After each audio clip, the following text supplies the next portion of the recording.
Hello बच्चों, आज की इस वीडियो में हम बहुत ही इंटरेस्टिंग टॉपिक डिस्कस करने वाले हैं।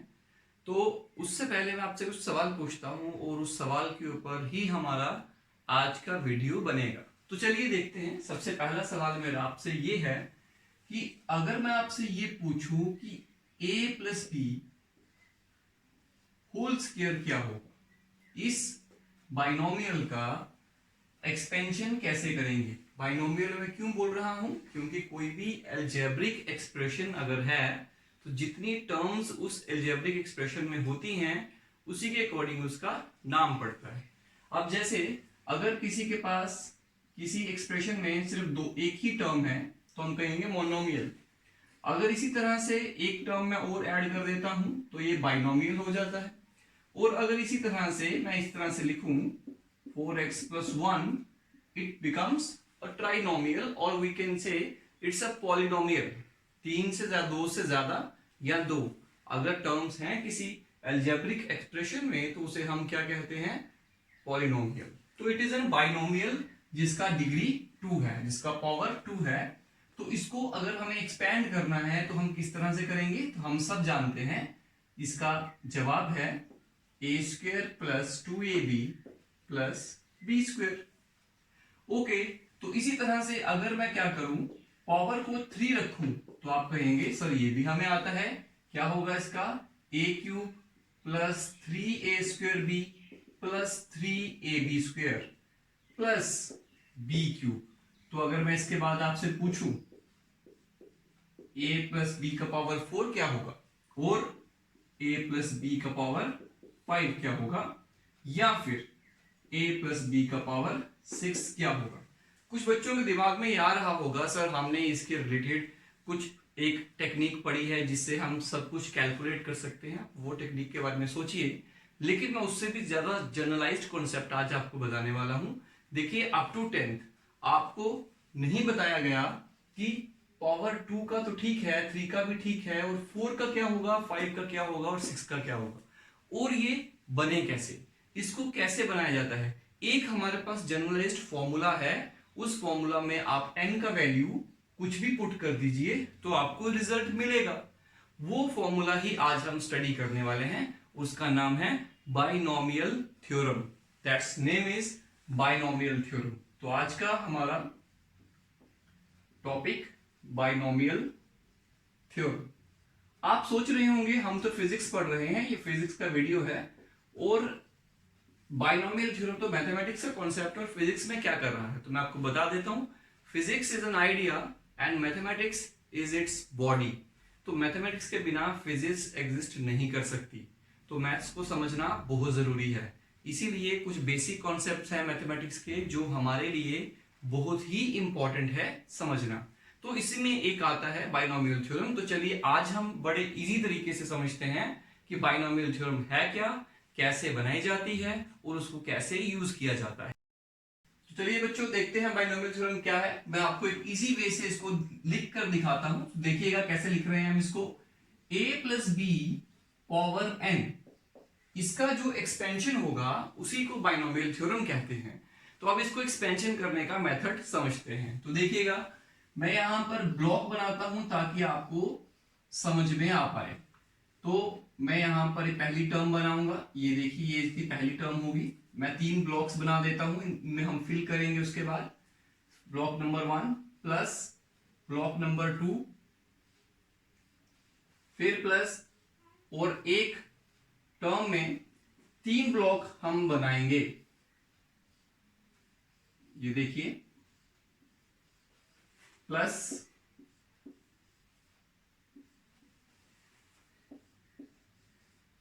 प्लस सो ऑन,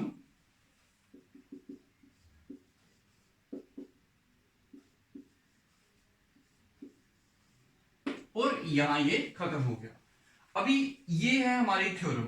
अभी मैंने इसमें ब्लॉक बनाए हैं, इसमें हम थ्योरम की जो टर्म्स हैं उसको सब्स्टिट्यूट करते हैं। तो सबसे पहले मैं यहां पे लिखूंगा NC0, यहां लिखूंगा NC1। बच्चों फॉलो करिएगा मैं क्या करने जा रहा हूं। यहां NC0, यहां लिखेंगे NC1, उसके बाद लिखेंगे NC2, फिर NC3, और इसमें आएगा NCN।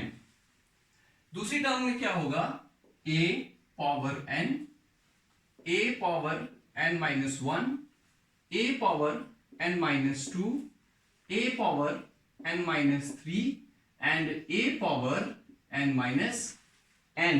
देखिए मैं आपको फिर से बताता हूं, पहली टर्म में यहां क्या आया था 0, दूसरी टर्म में 1, तीसरी टर्म में 2, चौथी टर्म में 3। मतलब जो भी नंबर ऑफ टर्म होगी उससे एक डिजिट पीछे वाला, तो ये वाली टर्म जो होगी वो होगी n+1, तो उसमें n आएगा, तो इसीलिए यहां पे 0, यहां पे n आया, यहां पे n-0 था, यहां n-1 हुआ, n-2 हुआ, यहां n-n होगा। उसके बाद जो थर्ड ब्लॉक है उसमें हम b का वैल्यू पुट करेंगे, b power 0, b power 1, b power 2, b power 3, तो obviously b power yes it's n। तो बच्चों ये होती है बाइनोमियल थ्योरम, इसी को हम बाइनोमियल थ्योरम कहते हैं। लेकिन अभी भी इसमें बहुत सी चीजें हैं जो आपको अभी तक समझ में नहीं आई हैं, तो चलिए उसको समझते हैं। तो सबसे पहला सवाल आपके मन में ये आ रहा होगा कि ये NC1 क्या होता है, ये NC2 क्या होता है। तो मैं आपको बता देता हूं, जब आप 11th क्लास का मैथमेटिक्स को स्टडी करोगे तो ये उसमें आपको पढ़ने को मिलेगा। इसे हम कॉम्बिनेशंस कहते हैं। तो देखिए इसको सॉल्व कैसे करते हैं मैं एक बार बता देता हूं आप लोगों को। तो देखिएगा NCR अगर मैं इन जनरल लिखूं तो इसका मीनिंग होता है n factorial upon n minus 1 r factorial into r factorial. अभी आप ये पूछेंगे कि सर फैक्टोरियल क्या होता है, तो देखिए फैक्टोरियल क्या होता है। अगर मैं यहां पे लिखता हूं 3 फैक्टोरियल, इसका मीनिंग होता है फैक्टोरियल FACTORIAL, इसका मतलब होगा 3 इंटू 2 इंटू 1। अगर मैं लिखता हूं 4 फैक्टोरियल, इसका मीनिंग होगा 4 इंटू 3 इंटू 2 इंटू 1। मतलब जो भी नंबर का फैक्टोरियल है उसको वहां से लेकर 1 तक जितने भी नंबर आएंगे साथ साथ वाले सबको मल्टीप्लाई कर दो, तो ये होता है फैक्टोरियल। अब इस तरह से फॉर्मूला है, तो सबसे पहले मुझे बताइए NC0 कैसे लिखेंगे। तो बोलेंगे n factorial upon n minus 0 factorial, that is again n factorial into 0 factorial, that becomes, ये कैंसिल हो गया। याद रखिएगा 0 फैक्टोरियल 1 होता है, रिमेंबर इट, और इसका जो रिजल्ट आएगा that comes out to be 1। इसी तरह से NC1 कितना होगा, NC1 का वैल्यू देखते हैं। यहां लिखेंगे n फैक्टोरियल, ध्यान से देखिएगा मैं क्या कर रहा हूं, n minus 1 factorial into 1 factorial, that comes out to be n into n minus 1 factorial. बच्चों मैंने n फैक्टोरियल को n into n minus 1 factorial लिखा। ये कैसे लिखा, मेरी बात फिर से सुनिए। अगर मैं लिखूं 3 फैक्टोरियल तो इसका मीनिंग होगा 3 इंटू 2 इंटू 1, और अगर मैं लिखूं 2 फैक्टोरियल तो इसका मीनिंग होगा 2 इंटू 1। तो 2 इंटू 1 क्या होता है, 2 फैक्टोरियल। तो क्यों ना मैं इसको रिप्लेस करके यहां पे 2 फैक्टोरियल लिख दूं तो चलेगा। तो अगर मैं 3 फैक्टोरियल को 3 इंटू 2 फैक्टोरियल लिख सकता हूं, तो n फैक्टोरियल को n इंटू एक नंबर उससे कम वाला, n से कम वाला होता है n-1, तो उसका फैक्टोरियल लिख दिया। तो इस तरह से लिखा इसको, divided by n-1 factorial multiply 1 factorial का 1 आता है। तो ये दोनों कैंसिल हो गए, तो रिजल्ट हमारे पास जो बना that comes out to be n। तो NC1 का वैल्यू n होता है। इसी तरह से NC2 का वैल्यू आप कैलकुलेट कर सकते हैं। तो देखिए क्या आएगा, तो देखिए n factorial upon n minus 2 factorial into 2 factorial, that comes out to be n minus 1 n minus 2 factorial divided by n minus 2 factorial into 2 factorial. तो n माइनस 2 फैक्टोरियल कैंसिल हो गए, तो यहां से आएगा n माइनस 1 अपॉन 2 फैक्टोरियल। तो बच्चों देखिएगा NC0 का वैल्यू 1, NC1 का वैल्यू आया n, NC2 का वैल्यू आया n माइनस 1 अपॉन 2 फैक्टोरियल। इसी तरह से अगर हम कैलकुलेट करें NC3 तो उसका वैल्यू आएगा n factorial upon n minus 3 factorial multiply 3 factorial, that is equal to n into n minus 1, n minus 2, n minus 3 factorial divided by n minus 3 factorial into 3 factorial. तो ये cancel हो गए, that comes out to be n minus 1, n minus 2 upon 3 factorial. और इसी तरह से हम आगे के कैलकुलेट भी कर सकते हैं. तो सुनिए, NC4 क्या होगा. NC4 मैं आपको ऐसे ही बता सकता हूं. NC2 देखो, n minus 1 upon 2 factorial.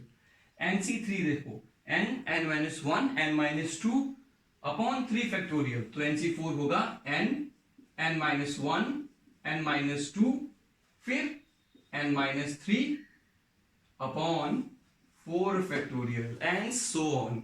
इसके बाद आगे चलते जाएंगे. और अगर हमसे कोई पूछे कि NCN फैक्टोरियल, NCN क्या होगा, ये जो NCN है तो उसका वैल्यू होगा n,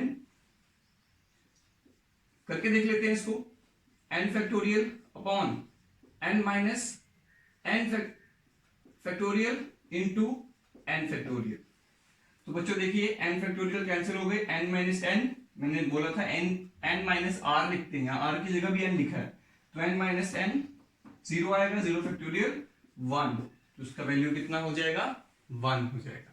तो ये होते हैं हमारे कॉम्बिनेशंस. फिलहाल के लिए हमें सिर्फ ये समझना है कि इनको लिखते कैसे हैं. हमें ये नहीं समझना है कि ये होते क्या हैं. जिन बच्चों ने ये पढ़ना है कि ये होते क्या हैं, वो मैथमेटिक्स में परमुटेशंस एंड कॉम्बिनेशंस का एक चैप्टर है 11th क्लास की बुक में, उसको जाके स्टडी करें. तो फिलहाल के लिए हमारा इतना ही काम था. मैंने आपको बताया किस किस तरह से इनको सॉल्व कर सकते हैं. अब इन्हीं वैल्यू को यहाँ पे सब्स्टिट्यूट करेंगे. तो let us see what will happen. That is equal to NC0. Substitute the value. NC0 it's 1 into n, आगे लिखेंगे a power n, b power 0, that is 1. That is the first term. Plus second term देखिए NC1. NC1 देखिए कितना value होगा, that is n a n minus 1 b power 1, plus यहीं से लिखेंगे NC2, that is n minus 1. NC2 का value है n minus 1 upon 2 factorial into a का पावर n minus 2 और b का पावर 2. इसी तरीके से आगे चलते हैं. मैं थोड़ा सा यहां से नीचे आ जाता हूं. प्लस नेक्स्ट टर्म हमारी क्या होगी, n minus 1, n minus 2, yes, इसका वैल्यू लिखा हमने अपॉन 3 फैक्टोरियल. NC3 का वैल्यू लिखा. उसके बाद a का पावर n minus 3 और b का पावर 3, प्लस सो ऑन, आगे तक चलते जाएंगे. लास्ट टर्म क्या होगी, NCN 1 होता है, a का power 0, that is 1, n minus n 0 है, into b power n, and that is again equal to, इसको दोबारा लिखते हैं, इसका बनेगा first term a power n, right, plus second term n minus 1 into b, plus third term n minus 1, a power n minus 2, b power 2 upon 2 factorial, plus उसके बाद ये वाली टर्म आएगी, एंड सो ऑन करते करते जो last term होगी वो होगी b power n. So this is called binomial theorem. तो ये हमारी बन गई binomial theorem. This is the binomial theorem. इसको हम बाइनोमियल थ्योरम कहते हैं. अब ये देखते हैं कि जो हमने शुरू में, इस वीडियो के शुरू में जो प्रॉब्लम्स शुरू किए थे करना, a प्लस b का पावर 2, 3, 4, क्या वो बन पाते हैं कि नहीं बन पाते. तो चलिए देखते हैं इसको अप्लाई करके. तो नंबर 1 हम बनाते हैं a प्लस b का पावर 2. तो चलो देखो, इसी फॉर्मूला में आप देखिएगा कि a प्लस b का पावर 2 लिखा मैंने, तो आप इस फॉर्मूला में सब जगह पे 2 लिख दीजिए. तो a पावर 2 पहला टर्म लिखा, plus 2 a power 2 minus 1 into b, plus third term 2 minus 1 a power 2 minus 2 b power 2 upon 2 factorial. बस अगली वाली में जाएंगे तो वो टर्म 0 हो जाएगी, क्योंकि आप जैसे कि यहाँ पे 2 पुट करेंगे थर्ड टर्म में, 2 माइनस 2 लिखेंगे तो पूरी टर्म ही 0 हो जाएगी. तो आगे कोई भी टर्म हमारे पास नहीं बनने वाली। इसीलिए हम यहाँ पे क्या करेंगे, यहाँ लिखेंगे a power 2 plus 2a 2 minus 1 1 b plus 2 minus 1 1, तो ये 2 आएगा, और ये जो 2 है ये 2 का 2 फैक्टोरियल बनेगा। तो यहां से हमारे पास जो टर्म बनेगी वो बनेगी ये 2 और ये 2 कैंसिल हो गए, ये 2 का 1 हो गया, इसका भी 1 हो गया, और हमारे पास फाइनली सिर्फ b पावर 2 ही बचा। तो देखिए a plus B power 2 equal to A square plus 2ab plus B square. तो रिजल्ट बन गया। तो ये कहां से बनाया, इसी टर्म से बनाया।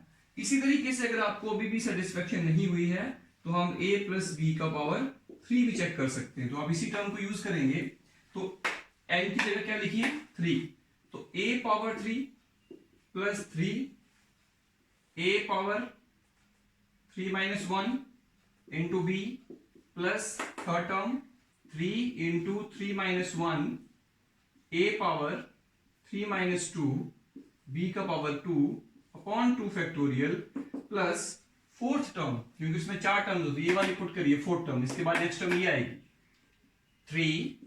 3 माइनस 1 3 माइनस 2 a का पावर 3 माइनस 3 b का पावर 3 अपॉन 3 फैक्टोरियल, और इसके जो नेक्स्ट टर्म होगी फिफ्थ वाली उसमें यहां पे आएगा n माइनस 3। तो जब हम उसमें 3 सब्स्टिट्यूट करेंगे तो वो टर्म 0 हो जाएगी, और उसके आगे वाली भी सब में 0 होगा। तो चलिए इसको बनाते हैं, a cube plus 3a square b यहां से आया, उसके बाद नेक्स्ट टर्म जो है वो है यहां से ये और ये कैंसिल हो जाएंगे, क्योंकि इसका answer 2 factorial is 2 actually, and 3 minus 1 2, ये कैंसिल हो गए।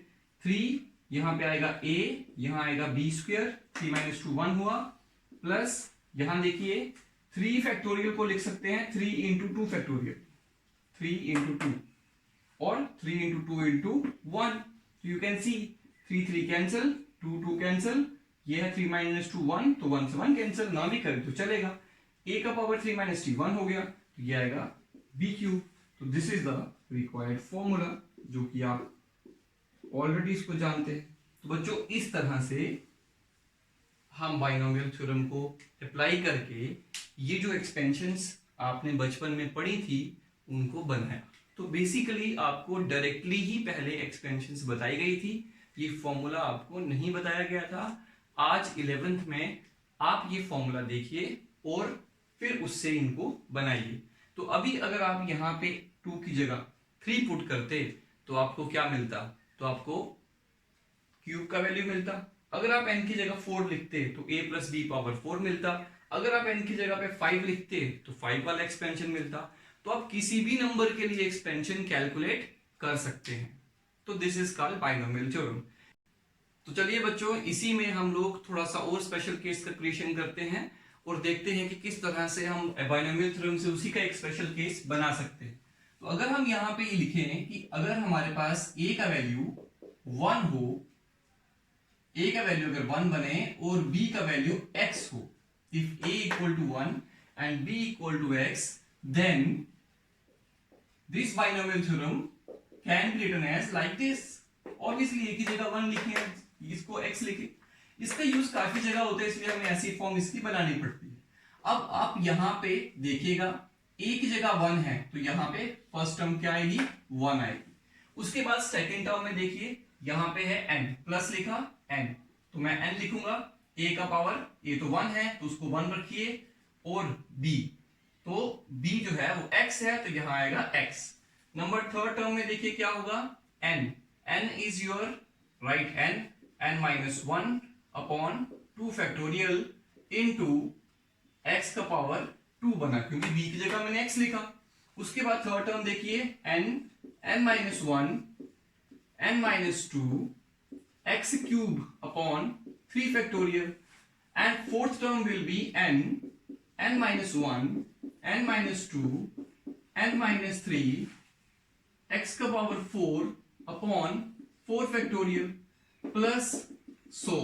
इसी तरह से चलते जाएंगे चलते जाएंगे चलते जाएंगे, और लास्ट टर्म जो आएगी वो आएगी x का पावर n।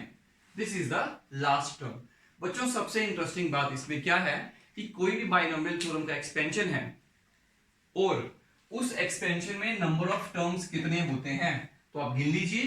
पहली टर्म के पावर पे n था, यहां से हम शुरू करते हैं, b का पावर यहां पे कितना था, b का पावर यहां पे 0 था, और यहां b का पावर 1 है, तो 0 से शुरू करिए n तक, तो कितनी टर्म्स होंगी, n प्लस 1 टर्म्स होगी। तो मैं यहां पे लिखता हूं n प्लस 1 टर्म्स होंगी इस बाइनोमियल एक्सपेंशन में। मतलब अगर उसकी पावर n है तो n से एक ज्यादा, जैसे अगर पावर 2 है, let us suppose a plus b power 2 equal to a square plus 2ab plus b square. तो आप सोचो पावर 2 है लेकिन टर्म्स कितनी है एक्सपेंशन में, तो कहेंगे 3 है, मतलब 2 से एक ज्यादा। इसी तरह से a प्लस b पावर 3 है तो उसमें कितनी टर्म्स होगी, a cube plus b cube plus 3a square b plus 3ab square, 1 2 3 4। अब बताओ अगर मैं लिखूं a प्लस b का पावर 4, उसमें कितनी टर्म्स होंगी, 5 होंगी।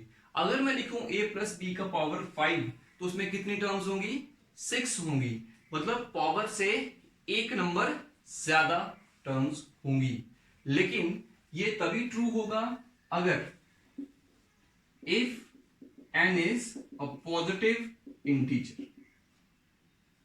यहां पर लिख देता हूं कि अगर इस टर्म में फॉर्मूला में n एक पॉजिटिव इंटीजर है, if n is positive integer then number of terms will be n plus 1, number 1। number 2, अगर n एक फ्रैक्शन है, फ्रैक्शन आप समझते हैं a upon b p upon q, if n is a fraction 1/2 1/3 power कुछ भी हो सकता है, जैसे a प्लस b का पावर 1/3 ऐसा हो सकता है, then number of terms will be infinite। तो कितनी टर्म्स होगी, इनफाइनाइट। तो बच्चों मैं बता देता हूं कि अगर n का वैल्यू फ्रैक्शन है या कोई नेगेटिव नंबर है, दोनों केसेस में हमारी जो टर्म्स होगी इस बाइनोमियल एक्सपेंशन में वो कितनी होंगी, वो इनफाइनाइट होंगी। तो ये एक्सपेंशन कहां तक चलेगी, इन्फिनिटी तक चलेगी, तो उसमें नंबर ऑफ टर्म्स हम गिन नहीं पाएंगे। नंबर 3 एक और केस बनता है, अगर x बहुत छोटा है 1 से। बच्चों ध्यान से सुनिएगा, अगर ये x जो है, this x is very very less than 1, तो उस केस में क्या होगा मैं आपको बता देता हूं, 1 plus X power n equal to 1 plus nx। This will be the result. How, मैंने आगे वाली टर्म्स नहीं लिखी, तो बच्चों ध्यान से सुनिएगा, जब x की वैल्यू 1 से बहुत छोटी होगी तो कोई भी छोटे नंबर का अगर आप स्क्वायर करें तो वो छोटा आता है। मैं फॉर एग्जांपल दे सकता हूं इसकी, आप देखिए 0.5, इसका अगर आप स्क्वायर करते हैं तो आपको मिलेगा 0.25। बच्चों 0.5 होता है अठन्नी, सुना होगा आप लोगों ने, 8 आने अठन्नी बोलते हैं, एक से छोटा होता है। तो आधा 0.5 का स्क्वायर किया, अठन्नी का स्क्वायर 54 आया, मतलब और छोटा आया। एक बात और बताता हूं, 1 का स्क्वायर करोगे तो 1 आएगा, 2 का स्क्वायर करोगे तो 2 आएगा। तो ये रूल याद रखिएगा कि जो नंबर 1 से छोटा है उसका अगर आप पावर करोगे, स्क्वायर क्यूब पावर 4 करोगे, तो वो वैल्यू पावर वाली उस एक्चुअल नंबर से और छोटी हो जाएगी, जैसे यहां हुई। अगर कोई नंबर 1 है तो उसका कोई भी पावर करो उसका आंसर वही आएगा, सेम इक्वल आएगा। और अगर कोई नंबर 1 से बड़ा है और उसका पावर करोगे तो उसका आंसर जो है वो उससे बड़ा आएगा, तो यहां पे 4 बनेगा, राइट। इसी तरह से अगर आप 0.25 का स्क्वायर करते हैं तो आंसर 0.0625 होता है। तो देखिए और छोटा हो गया। अगर आप क्यूब करेंगे तो और ज्यादा छोटा हो जाएगा। तो इसीलिए हम कहते हैं कि जब x का वैल्यू 1 से बहुत छोटा होगा तो मैंने पहली टर्म लिख दी, दूसरी टर्म भी लिख दी, लेकिन जो तीसरी टर्म है उसमें x का स्क्वायर है, x is very less than 1। तो अगर 1 से छोटा है तो उसका जो स्क्वायर करके रिजल्ट आएगा वो उससे भी छोटा आएगा।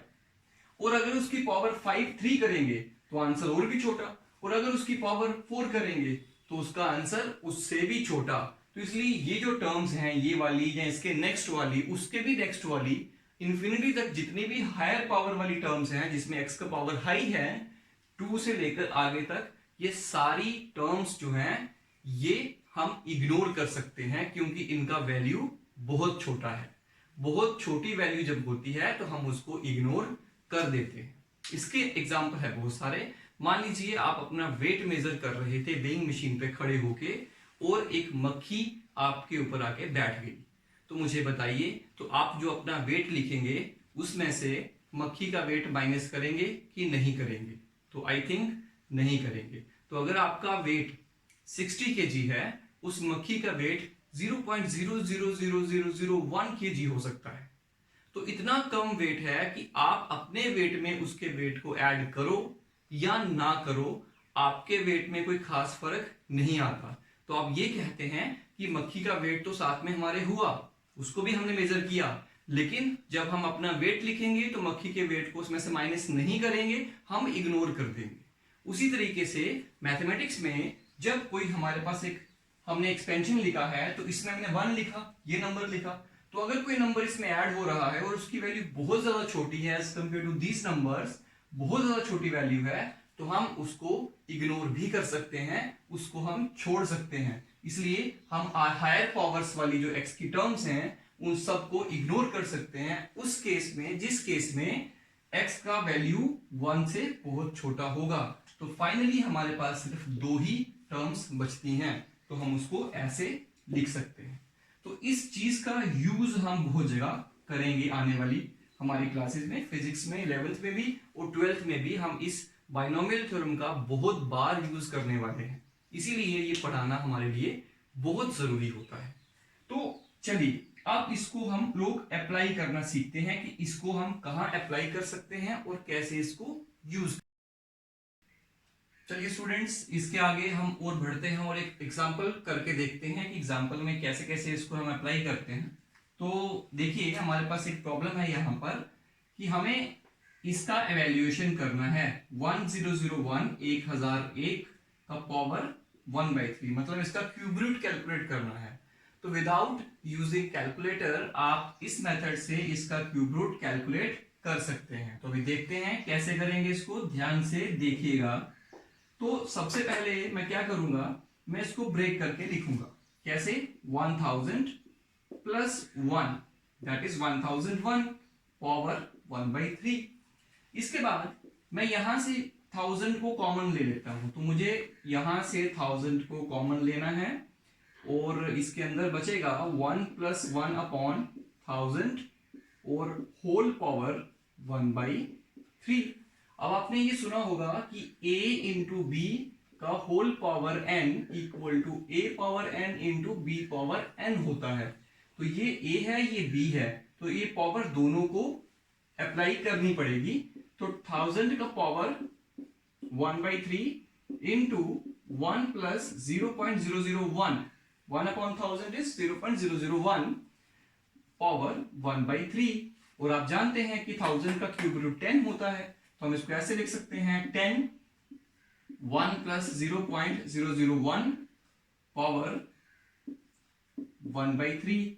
अब आप यहां पे इसको देख सकते हैं, आप यहां से इसको ऑब्जर्व करिए और पहचानिए कि क्या अब हम यहां पे बाइनोमियल थ्योरम लगा सकते हैं कि नहीं लगा सकते। बिल्कुल लगा सकते हैं। कैसे?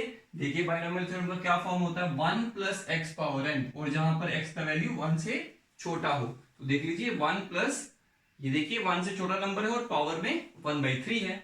तो apply binomial theorem, apply binomial theorem that is equal to, उसमें लगा सकते हैं 10 को हम 10 ही रखेंगे और ये है 1, ये है x और ये है n, तो 1 plus nx, 1 plus nx, what is n?